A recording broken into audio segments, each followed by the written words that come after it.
স্মরণীয় ঘটনা আসলে সাকিবের রিটায়ারমেন্টটা যদি দেশ থেকে হতো এটা মনে হয় একটা স্মরণীয় ঘটনা বলা যেতে পারে। কারণ সেই টিম অ্যানাউন্সমেন্টটা সাকিবের সেই অ্যানাউন্সমেন্টটা আমার মুখ থেকে এসেছিল যে স্কোয়াডে ছিল, তারপরে দেশে আসতে না পারা সেই জায়গাটায় আমার মানে লাস্টে একটা মিলেনি আর কি। আমি অ্যানাউন্সমেন্ট করলাম সাকিব টিমে আছে, তারপরে সাকিব এসে রিটায়ারটা করতে, সেটা একটা অপরিপূর্ণতা থেকে যায় আমার সিলেকশনের জায়গা থেকে। আর চ্যালেঞ্জ যেটা আমি একটু আগে বলেছি যে অস্ট্রেলিয়ায় পাকিস্তানি এই টিম, পাকিস্তানি টেস্ট টিম, এই তিনটা টিমকে একসঙ্গে কোঅর্ডিনেট করার ক্ষেত্রে 45 জন প্লেয়ারকে অ্যাকুমুলেট করার ক্ষেত্রে সেই জায়গায় আমাদের একটা বড় চ্যালেঞ্জ ছিল, বিকজ পেস বোলারদের বেশ কিছু ইনজুরির সমস্যা ছিল।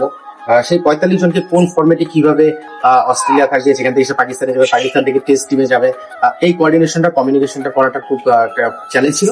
সেটা আমার মনে হয় যে খুব ভালো একটা কাজ আমরা করেছি। সামনে কোচিং করাতে চান, যদি না হয় অন্য একটা বিকল্প চিন্তাও করে রেখেছেন। আমরা কি আপনি কি কখনো এরকমটা চিন্তা করেছেন কিনা যে যেহেতু বোর্ড একটা রিফর্ম হয়েছে, সামনে আরো হবে, ক্রিকেট বোর্ডে পরিচালক হিসেবে আসার এরকম চিন্তা ভাবনা আছে? একদমই, কারণ পরিচালক হয়তো আলটিমেটলি সিলেকশনের থেকে তো একই রকম কাজ হচ্ছিল। আমি দূর থেকে কাজ করছিলাম, প্লেয়ারদের সাথে ডিরেক্ট কাজ করার সুযোগ ছিল না। ডিরেক্টর হলে তো আরো দূরে সরে যাবে, তো আমি তো চাই আরো কাছে যেতে। সেই কাছে যাওয়ার চিন্তা থেকে আমি উপরে এসি রুমে বসে না থেকে মাঠে যে কাজ